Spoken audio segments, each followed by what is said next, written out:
Hello student, I'm Mrs. Kiran Raj, your plus 2 faculty member from Kiran Scholar channel, now presenting a new lesson of science class 9th NCERT, that is structure of atom, परमाणु की संरचना। हम लोगों ने जो है वो पिछले क्लास में परमाणु के बारे में बहुत सारी जानकारियाँ प्राप्त की हैं, लेकिन इस कक्षा में हम लोग और विस्तृत जानकारी प्राप्त करेंगे। तो चलिए स्टार्ट करते हैं हम लोग रीड करना। तो हमारा अध्याय जो है वो 4 में हम क्या पढ़ने वाले हैं, आइए देखते हैं। अध्याय 3 में हम पढ़ चुके हैं कि पदार्थ परमाणु और अणुओं से मिलकर बना हुआ है। ठीक है, पदार्थ जो है वो परमाणु और अणु से मिलकर बना हुआ है और विभिन्न प्रकार के पदार्थों का अस्तित्व उन परमाणुओं के कारण होता है जिससे वे बने हुए होते हैं। यानी कि जो भी पदार्थ बने हुए होते हैं वो उनके अंदर जो परमाणु मौजूद होते हैं उनके कारण जो है वो, उनके गुण के कारण जो है वो उनका अस्तित्व होता है। ठीक है, अब प्रश्न यह उठता है इस पाठ में जो वो 2 क्वेश्चंस है और इसी पे जो हम लोग फोकस करेंगे, और वो क्या है कि किसी एक तत्व का परमाणु दूसरे तत्व के परमाणु से भिन्न क्यों होता है। ठीक है, कि एक तत्व का जो परमाणु होता है वो दूसरे तत्व के परमाणु से भिन्न होता है, इस पे हम लोग डिस्कशन करेंगे। दूसरा डिस्कशन करेंगे हम लोग, क्या परमाणु वास्तव में अविभाज्य होते हैं जैसा कि डाल्टन ने प्रतिपादित किया था, या परमाणु के भीतर छोटे अन्य घटक भी विद्यमान होते हैं। इस अध्याय में हम इस प्रश्न का जो है वो उत्तर ढूंढेंगे। ठीक है, हम अब परमाणु कणों और परमाणु के विभिन्न प्रकार के मॉडलों के बारे में भी पढ़ेंगे। ठीक है, इसमें हम लोग क्या पढ़ेंगे, परमाणु के विभिन्न प्रकार के जो है वो मॉडलों के बारे में पढ़ेंगे और उनके भीतर जो है वो किस प्रकार की व्यवस्था है उसके बारे में भी पढ़ेंगे। 19वीं शताब्दी के अंत में वैज्ञानिकों के समक्ष सबसे बड़ी चुनौती थी कि परमाणु की संरचना और उसके गुणों के बारे में पता लगाना। 19वीं शताब्दी के वैज्ञानिक के समक्ष जो है वो सबसे बड़ी चुनौती क्या थी कि परमाणु की संरचना के बारे में पता लगाना और उसके गुणों के बारे में पता लगाना। परमाणु की जो है वो संरचना को अनेक प्रयोगों के आधार पर समझाया गया है और परमाणु के अविभाज्य न होने के संकेतों में से एक संकेत स्थिर विद्युत और विभिन्न पदार्थों द्वारा विद्युत चालन की परिस्थितियों के अध्ययन से मिला है। परमाणु के अविभाज्य न होने के संकेतों में से एक संकेत जो है वो स्थिर विद्युत और विभिन्न पदार्थों द्वारा विद्युत चालन की परिस्थितियों के अध्ययन से मिला।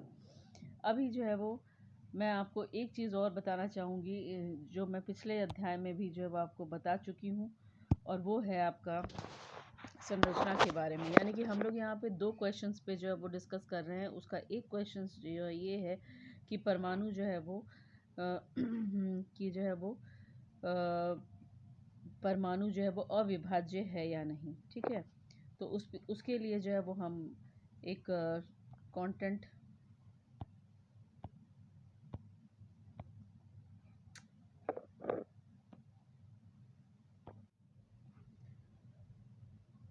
परमाणु अविभाज्य है या नहीं है, उसके लिए जो है वो हम लोग फिर थोड़ा सा स्ट्रक्चर ऑफ एटम्स के बारे में पढ़ेंगे। स्ट्रक्चर ऑफ एटम यानी संरचना, परमाणु की संरचना। तो सबसे पहले जो है मैं आपको छोटे और बहुत शॉर्ट में बताना चाहूँगी कि एक किसी भी परमाणु का अगर हम लोग स्ट्रक्चर देखें, संरचना देखें, जैसे कि जो है वो आप कार्बन का ही ले लीजिए। कार्बन का एटॉमिक नंबर जो है वो 6 होता है। इसका इलेक्ट्रॉनिक कन्फिग्रेशन जो होता है वो होता है आपका 2 और 4। क्या होता है ये इसका इलेक्ट्रॉनिक कन्फिग्रेशन। अब अगर हम इसकी संरचना की बात करें तो संरचना कैसा होगा इसका, सबसे सेंटर में जो है वो न्यूक्लियस होगा। न्यूक्लियस में न्यूट्रॉन और प्रोटॉन होते हैं। ठीक है, और बाहरी कक्षा में जो है वो एक इलेक्ट्रॉन जो है वो, या इलेक्ट्रॉन की संख्या जितनी भी हो वो रिवॉल्व करता है, ये बाहरी कक्षा में होता है। ठीक है, और इसका कलर जो है वो मैं थोड़ा सा जो है वो डिफर कर दूं जिससे कि आपको समझने में आसानी होगी। और इस कक्षा में जो इलेक्ट्रॉन घूमता है वो इलेक्ट्रॉन होता है, और अंदर जो न्यूक्लियस के अंदर होता है वो न्यूट्रॉन और प्रोटॉन होता है। ठीक है, अभी अगर हम संरचना की बात करें तो ये 3 घटक हमें दिख रहे हैं। इलेक्ट्रॉन दिख रहे हैं, प्रोटॉन दिख रहे हैं और ये न्यूट्रॉन दिख रहे हैं। प्रोटॉन जो है वो पॉजिटिवली चार्ज हो जाएगा, इलेक्ट्रॉन जो है वो निगेटिवली चार्ज होगा और न्यूट्रॉन जो होगा वो न्यूट्रल चार्ज होगा। शॉर्ट में आप ये भी जान लीजिए कि जो वो इलेक्ट्रॉन का आविष्कार किसने किया था।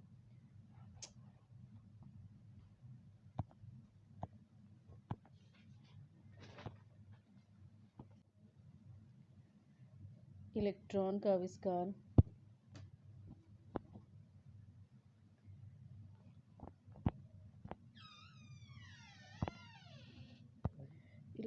आविष्कार अगर हम बात करें कि इलेक्ट्रॉन का आविष्कार जो किसने किया था, तो ये जे थॉम्सन ने किया था। उसके बाद फिर प्रोटॉन का आविष्कार किसने किया था, तो गोल्डस्मिथ ने किया था। और न्यूट्रॉन की अगर हम बात करें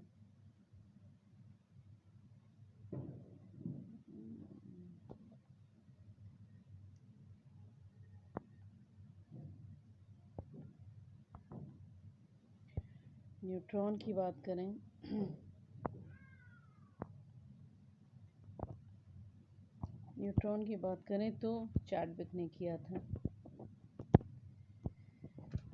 ये जो है वो आप इन बातों को आप बस ध्यान में रखिएगा, क्योंकि ये सारी चीज़ें जो है वो आगे के जो है वो लेसन में हम लोग पढ़ने वाले हैं। इन शॉर्ट ये आपका नोट्स है और ये नोट्स जो है वो आपका एग्ज़ाम्स में भी आते हैं कि इलेक्ट्रॉन का आविष्कार किसने किया था, प्रोटॉन का आविष्कार किसने किया था और न्यूट्रॉन का आविष्कार किसने किया था।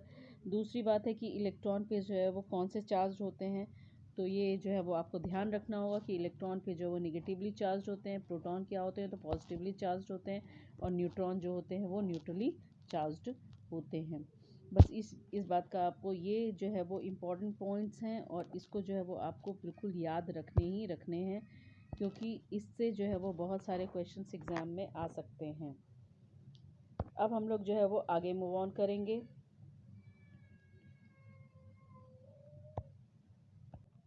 अब जो है वो आप इस बात को जो है वो समझ चुके होंगे कि जो है वो स्टार्टिंग में जो हम लोगों ने कहा कि परमाणु वास्तव में अविभाज्य होते हैं, तो अविभाज्य नहीं होते हैं। इसके अंदर 3 घटक मौजूद होते हैं जो कि हुए इलेक्ट्रॉन, प्रोटॉन और न्यूट्रॉन।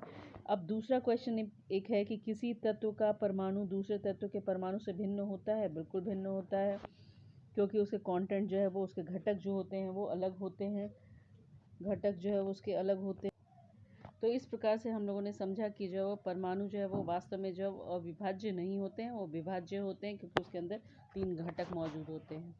और ये भी जो है वो कि एक तत्व का परमाणु जो है वो दूसरे तत्व के परमाणु से भिन्न होता है, क्योंकि उसमें इलेक्ट्रॉनों की संख्या और प्रोटॉनों की संख्या जो है वो भिन्न भिन्न होती है, जो उसके गुणों का निर्धारण करती है। अब हम लोग जो है वो आगे ये पढ़ेंगे कि जो है वो परमाणु के अविभाज्य न होने के संकेतों में से एक संकेत है कि ये तो हम लोगों ने देख लिया अभी, लेकिन बोल रहा है कि परमाणु के अविभाज्य न होने के संकेतों में से एक संकेत स्थिर विद्युत या विभिन्न पदार्थों द्वारा विद्युत चालन की परिस्थिति के अध्ययन से मिला है ना। कि अविभाज्य अगर नहीं है, वो अविभाज्य न होने के संकेतों में से एक संकेत स्थिर विद्युत और विभिन्न पदार्थों द्वारा विद्युत चालन की परिस्थिति के अध्ययन से मिला है, और उसी विद्युत चालन की जो है वो स्थिति का हम लोग अध्ययन करेंगे इस टॉपिक में, जिसका नाम है पदार्थों के आवेशित कण।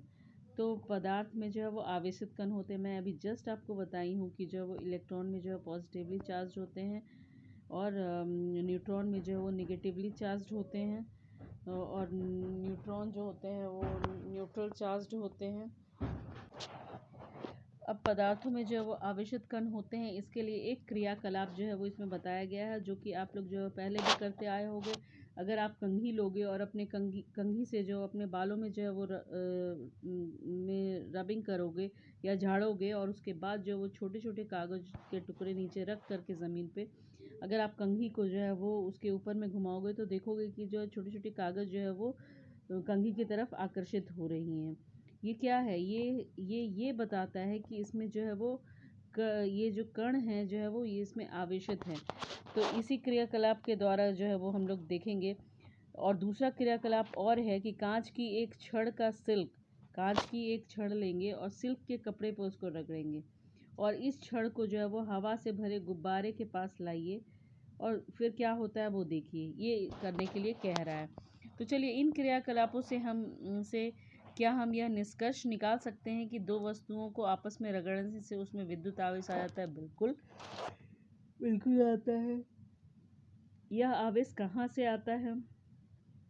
और इसका उत्तर तब मिला जब यह पता चला कि परमाणु जो है वो विभाज्य होते हैं।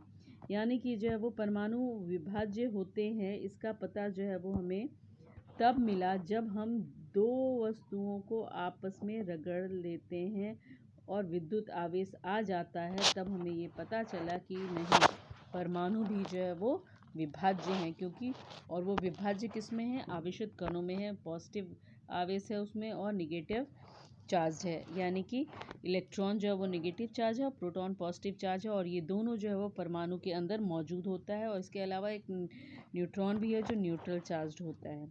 यह अब क्वेश्चन आता है कि यह आवेश कहाँ से आता है?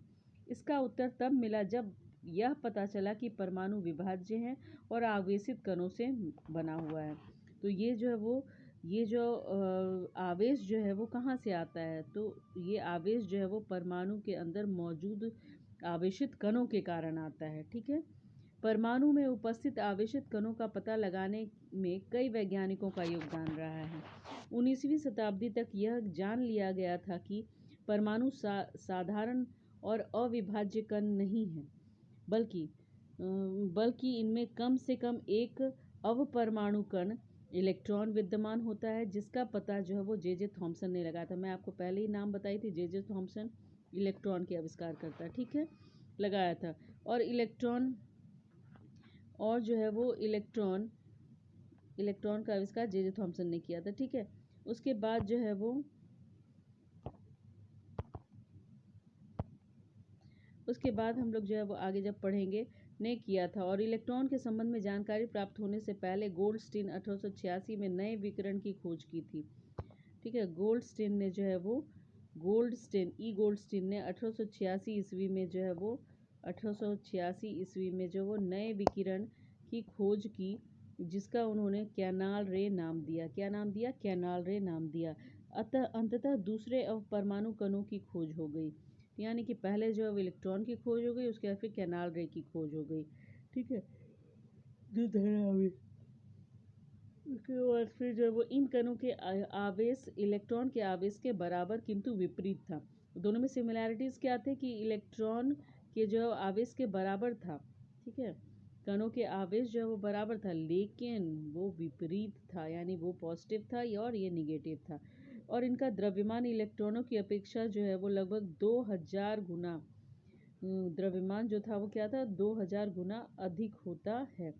इनको प्रोटॉन नाम दिया। क्या नाम दिया गया? इनको प्रोटॉन नाम दिया। यानी कैनाल रे जो कि जो है वो क्या थे? इलेक्ट्रॉन की भांति थे, लेकिन वो विपरीत थे। और उसका द्रव्यमान जो है वो इलेक्ट्रॉन से जो कितना ज़्यादा था? तो 2000 गुना ज़्यादा था। और उसका नाम जो है वो क्या कर दिया गया? प्रोटॉन रख दिया गया। और उनको जो है वो उनको प्रोटॉन नाम दिया गया। सामान्यतः इलेक्ट्रॉन को E- के द्वारा और प्रोटॉन को P पॉजिटिव के द्वारा दर्शाया जाता है। अभी देखिए, अभी क्या बताया जा रहा है कि जो वो इलेक्ट्रॉन को जो है वो E- और प्रोटॉन को जो है वो P पॉजिटिव के द्वारा दर्शाया जाता है। और इसका आवेश जो होता है वो +1 और इलेक्ट्रॉन का आवेश जो होता है वो आवेश -1 होता है। ये आपके इम्पॉर्टेंट चीज़ है जो आपको जानने की ज़रूरत है। और इसी के द्वारा जो है वो इस तरह से जो आपने देखा कि जो है वो इलेक्ट्रॉन पे जो है वो आवेश क्या होता है? -1 होता है और प्रोटॉन पे आवेश +1 होता है। अब जो है वो हम लोग आप इसको जो है वो मैं अंडरलाइन कर दी हूँ। आप जो है वो इसको PDF के फॉर्म में अगर चाहेंगे तो मैं दे दूँगी, जिससे कि जो है आप अंडरलाइन किए हुए लाइनों को जो है वो और भी ध्यान से पढ़ सकेंगे दोबारा। ताकि जो है वो आपको प्रिपरेशन में सहायक होगा। अब हम लोग जो है वो नेक्स्ट पेज पे मूव ऑन कर रहे हैं और हमारा नेक्स्ट पेज है, ऐसा माना गया कि परमाणु प्रोटॉन और इलेक्ट्रॉन से बने हुए हैं। ठीक है, ये तो परमाणु जो है वो प्रोटॉन और इलेक्ट्रॉन से बने हुए हैं, ये सही है। जो परस्पर जो है वो को संतुलित करते हैं। यह भी प्रतीत हुआ कि प्रोटॉन जो है वो यह भी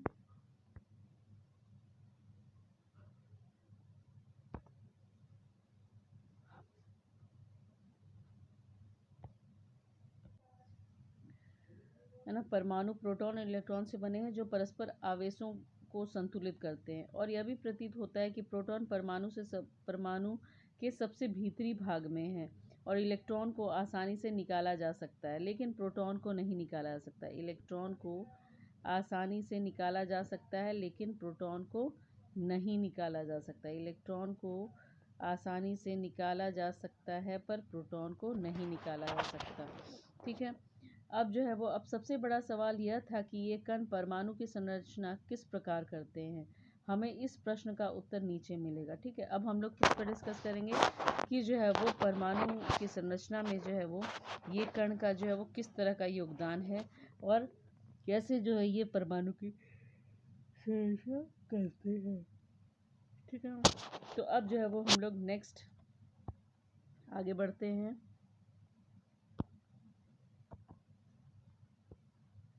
परमाणु की संरचना, हमने अध्याय 3 में जो है वो डाल्टन के परमाणु सिद्धांत के बारे में पढ़ा, जिसके अनुसार परमाणु अविभाज्य और अविनाशी था। लेकिन परमाणु के भीतर जो है वो दो मूल कण थे। ठीक है, अविभाज्य डाल्टन के अनुसार। ठीक है, डाल्टन के अनुसार परमाणु अविभाज्य और अविनाशी था, लेकिन परमाणु के भीतर दो मूल कण इलेक्ट्रॉन और प्रोटॉन की खोज ने डाल्टन के परमाणु सिद्धांत की धारणा को गलत साबित कर दिया। अब यह जानना आवश्यक था कि इलेक्ट्रॉन और प्रोटॉन के भीतर किस तरह जो है वो व्यवस्थित है ना। इलेक्ट्रॉन और प्रोटॉन परमाणु के भीतर किस तरह अवस्थित है, यह जानना अब हमें आवश्यक था। इसको समझने के लिए बहुत से वैज्ञानिकों ने भिन्न भिन्न प्रकार के जो मॉडलों को प्रस्तुत किया। जे थॉमसन पहले वैज्ञानिक थे जिन्होंने परमाणु की संरचना से संबंधित पहला मॉडल प्रस्तुत किया। जे थॉमसन ने जो है वो वैज्ञानिक थे जिन्होंने जो है वो परमाणु की संरचना से संबंधित मॉडल प्रस्तुत किया था। ठीक है, उसके बाद जो है वो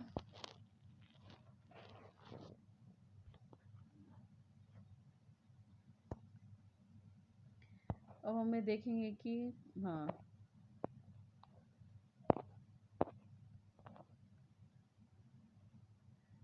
टॉमसन के जो है वो टॉमसन का परमाणु मॉडल अब देखते हैं। ठीक है, तो टॉमसन ने परमाणु की संरचना से संबंधित एक मॉडल प्रस्तुत किया जो क्रिसमस केक की तरह था। किसकी तरह था? क्रिसमस केक की तरह था। उसके बाद जो है वो क्रिसमस केक की तरह मॉडल था किसका? तो टॉमसन के परमाणु संरचना का मॉडल जो था वो किसकी तरह था? क्रिसमस केक की तरह था। इनके अनुसार जो वो एक धन आवेशित गोला था जिसमें इलेक्ट्रॉन क्रिसमस केक में लगे सूखे मेवों की तरह थे, है ना।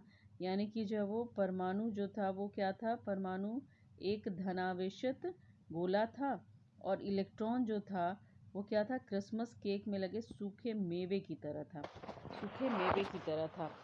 तरबूज का उदाहरण भी ले सकते हैं, जिसके अनुसार जो है परमाणु में धन आवेश जो है वो तरबूज के खाने वाले भाग की तरह था और लाल भाग की तरह बिखरा है, जबकि इलेक्ट्रॉन जो था वो क्या था? गोले में तरबूज के बीज की भांति धसे हैं। तो इस तरह से जो है वो ये स्ट्रक्चर जो है वो किसने प्रस्तुत किया था? ये टॉमसन ने प्रस्तुत किया था, जे टॉमसन ने। ठीक है, ये देखिए यहाँ जो वो बीच में जो है वो गोला बना हुआ है, मैं आपको दिखाने का प्रयास कर रही हूँ। ये देखिएगा, ये जो है वो ये गोला जो है वो क्या है, ये तरबूज है, ठीक है, या केक है, और इसके बीच जो है वो ये छोटे छोटे कण जो हैं, ये जो है वो इलेक्ट्रॉन्स हैं जो सूखे मेवे की तरह हैं, या नहीं तो किसकी तरह हैं, तरबूज के बीज की भांति हैं। तो इस तरह की संरचना जो है वो किसने दिया था, जे टॉमसन ने दिया था, ठीक है।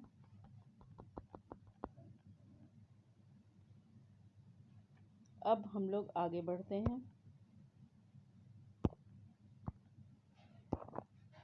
ब्रिटिश वैज्ञानिक जे टॉमसन 1856 से 1940 का जन्म 18 दिसंबर 1856 में मैनचेस्टर, अरे काहे ढक ढक ढक ढक कर रहे हैं जी।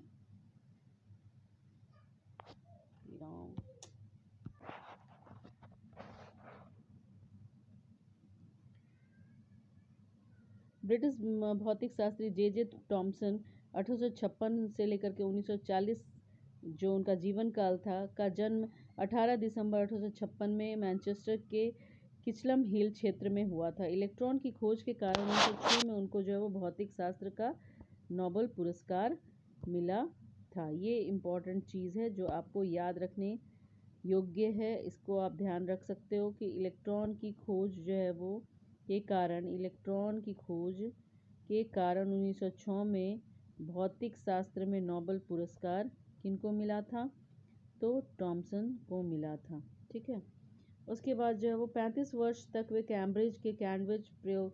कैवेंडिश प्रयोगशाला के निर्देशक थे, और उनके शोध के साथ 7 सहयोगियों को भी आगे चलकर नोबेल पुरस्कार मिला था। यानी कि उनके साथ जो कार्य कर रहे थे उनको भी जो है वो नोबेल पुरस्कार मिला था। टॉमसन ने प्रस्तावित किया, अब क्या किया था उन्होंने, खोज क्या चीज़ का किया था, तो यहाँ पे ये बताया जा रहा है कि टॉमसन ने प्रस्तावित किया कि परमाणु जो है वो धन आवेशित गोले का बना हुआ है, परमाणु जो है वो धन आवेशित गोले का बना हुआ है, और इलेक्ट्रॉन जो है वो उसमें धंसे हुए हैं, ठीक है। उन्होंने क्या किया था कि प्रोटॉन जो है वो, यहाँ मैं अंडरलाइन कर देती हूँ, परमाणु जो है वो धन आवेशित गोले का बना होता है, और इलेक्ट्रॉन जो है वो उसमें धंसे हुए होते हैं, इलेक्ट्रॉन उसमें धंसे हुए होते हैं, और ऋणात्मक और धनात्मक आवेश परिमाण में समान होते हैं, ऋणात्मक और धनात्मक आवेश परिमाण में समान होते हैं, इसलिए परमाणु वैद्यिक रूप से उदासीन होते हैं। परमाणु जो होते हैं वो क्या होते हैं, वैद्यिक रूप से उदासीन होते हैं। क्यों? क्योंकि ऋणात्मक और धनात्मक जो है वो आवेश परिमाण में समान होते हैं, ठीक है। उसके बाद इसलिए वो दोनों न्यूट्रल हो जाते हैं, यानी उदासीन हो जाते हैं। यद्यपि टॉमसन के मॉडल से परमाणु के उदासीन होने की व्याख्या हो गई, किंतु दूसरे वैज्ञानिकों द्वारा किए गए प्रयोगों के परिणाम को इस मॉडल के द्वारा समझाया नहीं जा सका। ध्यान दीजिएगा, यद्यपि टॉमसन के मॉडल के से परमाणु के उदासीन होने की व्याख्या हो गई कि परमाणु जो है वो उदासीन होता है, ठीक है, इलेक्ट्रिकली चार्ज नहीं होता है, क्योंकि उसमें इलेक्ट्रॉन जो निगेटिवली चार्ज होता है और प्रोटॉन जो पॉजिटिवली चार्ज होता है, दोनों जो है वो बराबर होते हैं, जिसके कारण वो जो है वो क्या होते हैं, कैंसिल होकर के जो है वो उदासीन हो जाते हैं, न्यूट्रल हो जाते हैं परमाणु। लेकिन दूसरे वैज्ञानिकों द्वारा किए गए प्रयोगों के परिणाम को इस मॉडल के द्वारा समझाया नहीं जा सका, ठीक है, जैसा कि हम आगे देखेंगे। यानी कि दूसरे साइंटिस्ट ने जो है वो परमाणु के को जो है वो उदासीन नहीं बताया, परमाणु को उदासीन जो है वो दूसरे वैज्ञानिकों ने नहीं बताया, दूसरे वैज्ञानिकों ने द्वारा नहीं समझाया गया, ठीक है। बस इस चीज़ को ध्यान रखना है। बाकी जो हम लोग नेक्स्ट पेज पे मूव ऑन करेंगे कि आगे क्या बताया गया है। रदरफोर्ड का परमाणु मॉडल अब हम लोग देखेंगे, ठीक है। पहला हम लोगों ने टॉमसन का देख लिया, अब हम लोग रदरफोर्ड का परमाणु मॉडल देखेंगे। अब उन्होंने जो है वो क्या कहा था, तो अर्नेस्ट रदरफोर्ड यह जानने के इच्छुक थे कि इलेक्ट्रॉन परमाणु के भीतर कैसे अवस्थित रहते हैं। अब रदरफोर्ड जो थे वो क्या चीज़ जानने के लिए थे कि इलेक्ट्रॉन जो है वो परमाणु के भीतर कैसे अवस्थित रहते हैं। इलेक्ट्रॉन जो है वो परमाणु के भीतर कैसे अवस्थित रहते हैं ये जानना चाहते थे। उन्होंने एक प्रयोग किया। इस प्रयोग में तेज गति से चले आ रहे अल्फा कणों को सोने की पन्नी पर टकराया। ठीक है, सोने के पन्नी पर टकराया। इन्होंने सोने की पन्नी इसलिए चुनी क्योंकि वे बहुत पतली परत चाहते थे और सोने की यह पन्नी 1000 परमाणुओं के बराबर मोटी थी। ठीक है, ये किस सोने की पन्नी को जो है वो परत के रूप में, पतली परत के रूप में उन्होंने प्रयोग किया और वो जो है वो 1000 परमाणु के बराबर मोटी थी। अल्फा और किसको जो है वो किसके कणों को प्रयोग किया था, अल्फा कणों को। ठीक है, अल्फा के कणों को जो है वो अल्फा कणों को सोने की पन्नी पर टकराया गया था। ठीक है, उसके बाद अल्फा कण जो है वो द्विआवेशित हीलियम कण होते हैं। ये द्विआवेशित हीलियम कण होते हैं अल्फा कण, और धनावेशित भी होते हैं। ठीक है, धनावेशित भी होते हैं। चूंकि इनका द्रव्यमान 4u होता है इसलिए तीव्र गति से चल रहे इन अल्फा कणों में पर्याप्त ऊर्जा होती है। ठीक है ना। अल्फा कण के बारे में हम लोग बात कर रहे थे कि अल्फा कण जो है द्विआवेशित हीलियम कण होते हैं और ये धनावेशित होते हैं। अल्फा कणों में जो पर्याप्त ऊर्जा होती है और यह अनुमान था कि अल्फा कण सोने के परमाणुओं में विद्यमान अपरमाणु कणों के द्वारा जो है वो विक्षेपित होंगे। क्योंकि अल्फा कण जो है प्रोटॉन से बहुत अधिक भारी थे इसलिए उन्होंने इनके अधिक विक्षेपण की आशा नहीं की थी। ठीक है, जो अल्फा कण जो है वो प्रोटॉन से जो है वो बहुत अधिक भारी थे इसलिए जो है वो इसकी जो है वो विक्षेपण की जो है वो ज़्यादा आशा नहीं की गई थी रदरफोर्ड के द्वारा। ठीक है, उसके बाद जो है वो फिर क्या बोलना चाह रहे हैं, लेकिन अल्फा कण प्रकीर्णन प्रयोग ने आशा के बिल्कुल विपरीत परिणाम दिया। इसके निम्नलिखित परिणाम मिले। अभी देखिए, जब जो है वो थिन फिल्म सोने की जो गोल्ड के थिन फिल्म के साथ जो है वो टकराया गया अल्फा कणों को, तो ये जो है वो और ज़्यादा विक्षेपित होने लगे। अब इसे क्या क्या परिणाम मिला था, ये प्रयोग किया था उन्होंने कि जो है वो अल्फा कणों को जो है वो सोने के पतली पन्नी पर जो टकराया था और वो देखना चाहते थे कि क्या होता है। तो उन्होंने परिणाम क्या क्या निकला, देखिए अब परिणाम पे हम लोग देखेंगे कि अल्फा कण प्रकीर्णन प्रयोग का जो है वो परिणाम क्या क्या निकला था, है ना। परिणाम क्या क्या मिले, तो पहला जो है वो तेज गति से चल रहे अधिकतर अल्फा कण सोने की पन्नी से सीधे निकल गए। तेज गति से चल रहे अधिकतर अल्फा कण जो है वो सोने की पन्नी से सीधे निकल गए, पहला परिणाम हुआ। उसके बाद जो है वो दूसरा जो है वो क्या हुआ वो देखेंगे हम लोग। दूसरा जो है वो कुछ अल्फा कण पन्नी के द्वारा बहुत छोटे कोण से विक्षेपित हुए। कुछ जो है वो क्या हुए, कुछ जो है वो छोटे कोण से विक्षेपित हुए। ठीक है, छोटे कोण से जो है वो विक्षेपित हुए। उसके बाद तीसरा में क्या हुआ, आश्चर्य रूप से प्रत्येक 12,000 कणों में से एक कण वापस आ गया। 12,000 कणों में से एक कण जो है वो टोटली जो है वो रिफ्लेक्ट कर गया, बिल्कुल वापस चला गया। ठीक है, तो रदरफोर्ड के अनुसार यह परिणाम उसी प्रकार अविश्वसनीय था जैसे अगर आप एक 15 इंच के तोप के गोले को टिश्यू पेपर के टुकड़े पर मारते हैं और वो लौट कर आपको ही चोट पहुंचाता है।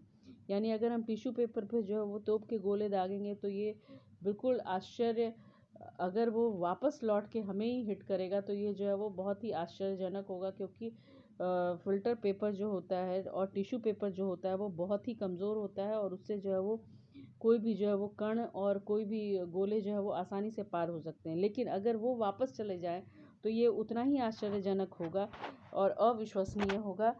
और यही अविश्वसनीय जो है वो बात जो है वो रदरफोर्ड को भी लगी कि कैसे जो है वो अल्फा कण जो है वो 12,000 में से एक कण जो है वो कैसे वापस चला गया, और ये चीज़ वो विचार करने लगे। ठीक है, उसके बाद जो है वो इस पर विचार करने लगे। ई रदरफोर्ड के बारे में अब थोड़ा सा जो वो बॉक्स में बताया गया कि ये कौन थे और क्या थे, ये भी जानकारी आप ले लीजिए कि ई रदरफोर्ड जो है वो 1871 से 1871 से लेकर के 1937 तक जो है वो इनका जीवन काल रहा और इनका जन्म जो है वो 1871 में हुआ था। उसके बाद उनको नाभिकीय भौतिक का जनक माना जाता है और रेडियोधर्मिता पर अपने योगदान और सोने की पन्नी के द्वारा परमाणु के नाभिक की खोज के लिए वे बहुत प्रसिद्ध हुए। ठीक है, इसके लिए वो प्रसिद्ध हुए, ये लाइन जो है वो इम्पोर्टेंट है। रेडियोधर्मिता पर अपने योगदान और सोने की पन्नी के द्वारा परमाणु के नाभिक की खोज के लिए वो बहुत प्रसिद्ध हुए। ठीक है, वो बहुत प्रसिद्ध हुए अपने योगदान और सोने की पन्नी के द्वारा परमाणु के नाभिक की खोज के लिए वो बहुत प्रसिद्ध हुए और नोबेल पुरस्कार से भी उनको सम्मानित किया गया। कब? 1908 में। ठीक है, ये चीज़ इंपॉर्टेंट फैक्ट्स है जो आपको जानने चाहिए। उसके बाद अब हम लोग आगे की ओर बढ़ते हैं। इस प्रयोग से निष्कर्ष को समझने के लिए जो है वो खुले मैदान में एक क्रियाकलाप करते हैं।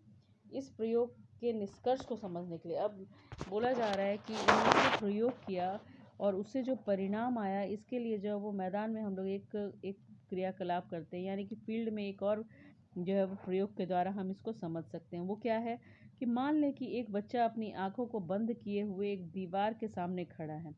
ठीक है, और उसे दीवार पर कुछ दूरी से पत्थर फेंकने को कहें और प्रत्येक पत्थर के दीवार से टकराने के साथ ही वह एक आवाज़ सुनेगा। अगर वह इसे 10 बार दोहराएगा तो वह 10 बार आवाज़ सुनेगा। लेकिन जब आंखें बंद किया हुआ बच्चा तार से घिरी हुई चार दीवारी पर पत्थर फेंकेगा तो अधिकतर पत्थर जो है वो उस घेरे पर नहीं टकराएंगे और कोई आवाज़ सुनाई नहीं पड़ेगी, क्योंकि घेरे के बीच में बहुत सारे खाली स्थान हैं जिनके बीच से पत्थर निकल जाता है ना। यानी कि चार दीवारी पर अगर पत्थर फेंकेगा तो अधिकतर पत्थर उस घेरे पर नहीं जाएंगे, क्योंकि आवाज़ सुनाई नहीं पड़ेगी, क्योंकि घेरे के बीच में बहुत सारे खाली स्थान हैं जिनके बीच से पत्थर निकल जाता है। इसी तर्क के अनुसार अल्फा कण प्रकीर्णन प्रयोग के आधार पर रदरफोर्ड ने निम्न परिणाम निकाले, है ना। अभी देखिए, ये प्रयोग को जो है वो आपको समझने की आवश्यकता है। ठीक है, इसमें और या नहीं तो आप इसको एक बार और ध्यान से पढ़ लीजिए। अगर एक बच्चा जो है, आप ध्यान से समझिएगा कि एक बच्चा जो है वो आंख को बंद किए हुए दीवार की तरफ खड़ा है। ठीक है, और दीवार की तरफ मुंह करके खड़ा है और उसे जो है वो पत्थर जो है वो फेंकने के लिए कहा जाता है। कितनी बार? 10 बार। 10 बार जो है वो पत्थर फेंकने के लिए उसे कहा जाता है। ठीक है, 10 बार जो है वो उसे पत्थर फेंकने के लिए कहा जाता है। मैं अंडरलाइन कर देती हूँ जाके, जिससे कि आप फोकस कर पाएँ उस पर। ठीक है, उसे जो है वो क्या होता है कि अगर वह इसे 10 बार उसे जो है वो इस प्रक्रिया को जो है वो 10 बार दोहराएगा। ठीक है, और आवाज़ सुनेगा। उसके बाद जो है वो जब आंख बंद किया हुआ बच्चा तार से घिरी हुई चार दीवारी पर पत्थर फेंकेगा। अभी तो पहले दीवार पे पत्थर फेंकेगा तो वो 10 बार आवाज़ सुनेगा। अब जो है वो दूसरा प्रयोग क्या किया जा रहा है कि वो जो है वो तार से घिरी हुई चार दीवारी पर पत्थर फेंकेगा। तो फिर क्या होगा? चार दीवारी पर पत्थर तार से घिरी हुई चार दीवारी पर पत्थर फेंकेगा तो वो पत्थर जो है वो दीवार से नहीं टकराएगा, क्योंकि उस पर जो है वो जाली लगी हुई है और जाली जो है वो छेद से जो है वो जाने के बाद जो है वो हो सकता है वो वहीं नीचे गिर जाएगा। और क्योंकि घेरे के बीच में जो है वो बहुत सारे खाली स्थान हैं जिनके बीच में पत्थर निकल जाता है और कुछ जो है वो उसमें टकरा जाएंगे और कुछ जो है वो नहीं टकराएंगे। और यही प्रयोग जो है वो इसी प्रयोग के द्वारा जो है वो इन्होंने जो है वो सिद्ध करने की कोशिश की। और क्या सिद्ध करने की कोशिश की वो हम देखना चाहेंगे और आपको भी बताना चाहेंगे। इसी तर्क के अनुसार अल्फा कण प्रकीर्णन प्रयोग के आधार पर रदरफोर्ड ने निम्न परिणाम निकाले। अब क्या परिणाम निकाले? पहला परिणाम तो ये था कि परमाणु के भीतर अधिकतर भाग खाली हैं। परमाणु के भीतर अधिकतर भाग अब देखिए, ये चीज़ जो है वो नोट करने वाली चीज़ है कि परमाणु के भीतर जो है वो अधिकतर भाग क्या हैं? खाली हैं, क्योंकि अधिकतर अल्फा कण बिना विक्षेपित हुए सोने की पन्नी से बाहर निकल जाते हैं। वो विक्षेपित नहीं हुए और यही सिद्ध करता है कि जो है वो सोने की पन्नी से बाहर निकल जाते हैं। अधिकतर अल्फा कण जो है वो बिना विक्षेपित हुए जो है वो सोने की पन्नी से बाहर निकल जाते हैं। इसका मतलब है कि परमाणु के बीच में जो बहुत से खाली स्थान हैं जिससे जो है वो अल्फा कण नहीं टकराए और नहीं टकराने के कारण जो है वो सोने की पन्नी को वो छेदते हुए जो वो बाहर निकल गए। ये पहला परिणाम था। ठीक है, अब जो है वो हम दूसरे परिणाम की ओर देखेंगे। बहुत कम कण अपने मार्ग से विक्षेपित होते हैं, यानी कि बहुत कम कण जो है वो अपने मार्ग से बहुत कम कण जो है वो अपने मार्ग से विक्षेपित होते हैं, जिससे यह ज्ञात होता है कि परमाणु में धनावेशित भाग बहुत कम है। परमाणु में धनावेशित भाग जो है वो बहुत कम है।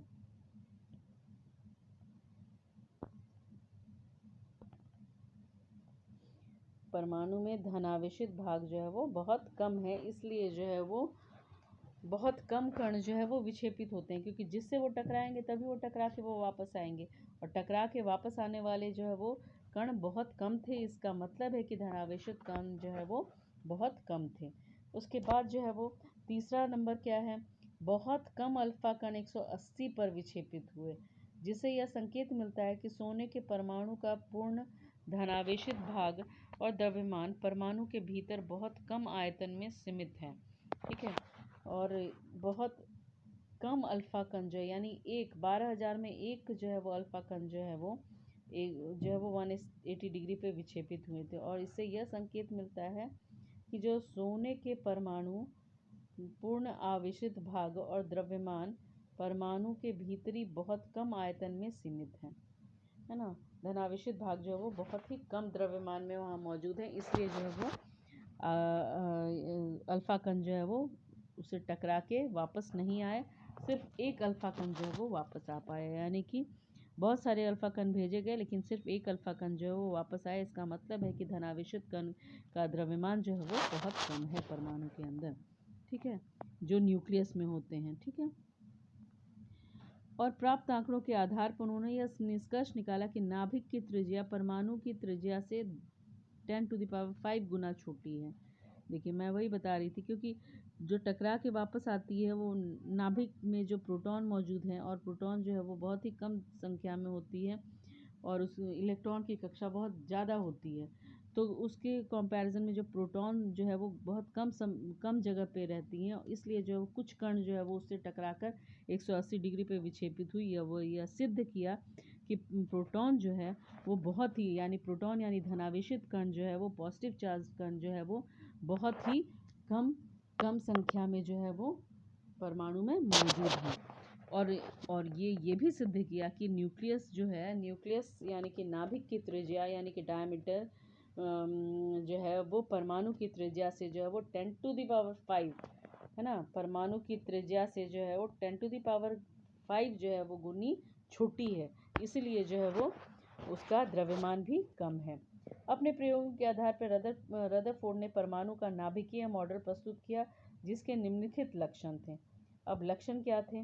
रदरफोर्ड ने जो परमाणु का नाभिकीय मॉडल प्रस्तुत किया था उसके क्या क्या लक्षण थे, अब हम उस पर बात करेंगे। परमाणु का केंद्र जो है वो धनावेशित, परमाणु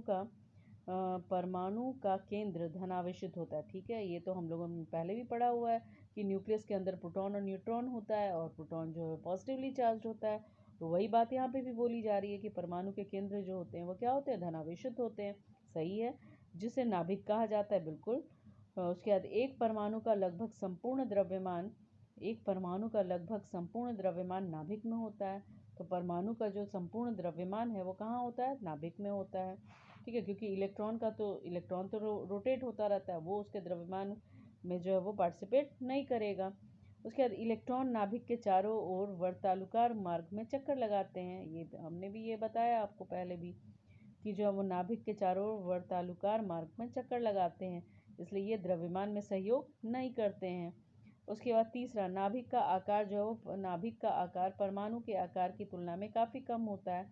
अब नाभिक का आकार जो है वो परमाणु के आकार की तुलना में काफ़ी कम होता है, ये भी बात हम लोगों ने पहले पढ़ ली है। तो इस प्रकार जो है वो हम लोगों ने देखा कि रदरफोर्ड ने परमाणु का जो नाभिकीय मॉडल प्रस्तुत किया उसमें क्या क्या चीज़ थी कि परमाणु का केंद्र जो है वो नाभिक होता है, और नाभिक का जो है वो वेट जो है वो, और नाभिक का आकार जो होता है वो परमाणु के आकार की तुलना में बहुत कम होता है, और इलेक्ट्रॉन जो है वो नाभिक के चारों ओर घूमता है। ये तीन बातें जो है वो रदरफोर्ड ने भी बताई। ठीक है, अब हम लोग आगे पढ़ेंगे कि रदरफोर्ड के परमाणु मॉडल की कमियां क्या क्या थी। ठीक है। इन्होंने क्या क्या बातें जो है वो नहीं बताई, जो बोर ने आगे बताई। और बोर का परमाणुविक मॉडल हम लोग कल पढ़ेंगे, लेकिन रदरफोर्ड के परमाणु मॉडल में क्या क्या कमियां थी वो आज हम लोग देख लेते हैं। ठीक है। तो पहला है कि वर्तालुकार मार्ग में चक्रण करते हुए इलेक्ट्रॉन का अस्थायी हो पाना संभावित नहीं है। इन्होंने क्या संभावित हो पाना संभव नहीं है। कोई भी आवेशित कण गोलाकार कक्ष में त्वरित होगा और त्वरण के दौरान आवेशित कणों से ऊर्जा का विकिरण होगा। इस प्रकार अस्थायी कक्ष में घूमता हुआ इलेक्ट्रॉन अपनी ऊर्जा विकृत करेगा और नाभिक से टकरा जाएगा। अगर ऐसा होता तो परमाणु जो है वो अस्थिर होता, जबकि हम जानते हैं कि परमाणु स्थायी होते हैं। अभी देखिए जो है वो इन्होंने क्या कहा, रदरफोर्ड ने क्या कहा, वही बातें यहाँ पे कही गई हैं कि वर्तालुकार मार्ग में चक्रण करते हुए इलेक्ट्रॉन का अस्थायी हो पाना संभावित नहीं है। मतलब इलेक्ट्रॉन का जो है वो स्थायी होना जो है वो संभव नहीं है, इन्होंने कहा। ठीक है। इलेक्ट्रॉन का स्थायी होना इलेक्ट्रॉन का अस्थायी हो पाना संभव नहीं। ये किसने कहा? रदरफोर्ड ने कहा। कोई भी आवेशित कण गोलाकार कक्ष में त्वरित होगा। ठीक है। कोई भी आवेशित कण जो गोलाकार कक्ष में त्वरित होगा और त्वरण के दौरान आवेशित कणों से जो ऊर्जा का विकिरण होगा, और जब त्वरण होगा तो ऊर्जा का विकिरण होगा। ठीक है। ऊर्जा का विकिरण होगा और इस प्रकार अस्थायी कक्ष में घूमता हुआ इलेक्ट्रॉन अपनी ऊर्जा विकृत करेगा। अस्थायी कक्ष में घूमता हुआ इलेक्ट्रॉन जो है वो अपनी ऊर्जा विकृत करेगा और नाभिक से टकरा जाएगा। ऐसा रदरफोर्ड ने बताया कि ऐसा होगा। ठीक है। और जहाँ टकराएगा तो क्या होगा? परमाणु अस्थिर होता जाएगा। जहाँ टकराएगा तो क्या होगा? वो स्थिर नहीं रहेगा, दोनों में जो है वो क्या होगा? बॉम्बार्डमेंट हो जाएगा, यानी कि वो लोग बिना हिले हुए नहीं रह पाएंगे। जबकि हम जानते हैं कि परमाणु जो है वो स्थायी होता है। इन्होंने जो है इस कारण जो है रदरफोर्ड के मॉडल में जो कमियाँ थी और मुख्य कमियाँ जो थी वो यही बात की थी कि उन्होंने कहा कि जो है वो इलेक्ट्रॉन जो है वो स्थायी नहीं रहेगा और वो घूमता रहेगा और वो जो है वो नाभिक से जाके टकराएगा और पूरे परमाणु को अस्थिर कर देगा। जबकि हम जानते हैं कि परमाणु स्थायी होते हैं, लेकिन रदरफोर्ड ने बताया कि परमाणु स्थायी नहीं होते हैं, स्थिर नहीं होते हैं। ठीक है। यही जो है वो उनकी कमियाँ थी उनके मॉडल में। अब हम लोग देखेंगे कि इस कमियों के बारे में जो है वो आगे के साइंटिस्टों ने क्या कहा, वो हम लोग नेक्स्ट पार्ट में देखेंगे। और नेक्स्ट पार्ट जो है वो मैं बहुत जल्दी लेके आऊँगी। So stay tuned with Kiran scholar channel for this lesson 4 NCERT class 9। Thank you students. मस्त रहें, स्वस्थ रहें और अपने तैयारी के साथ ज़बरदस्त रहें। Thank you very much.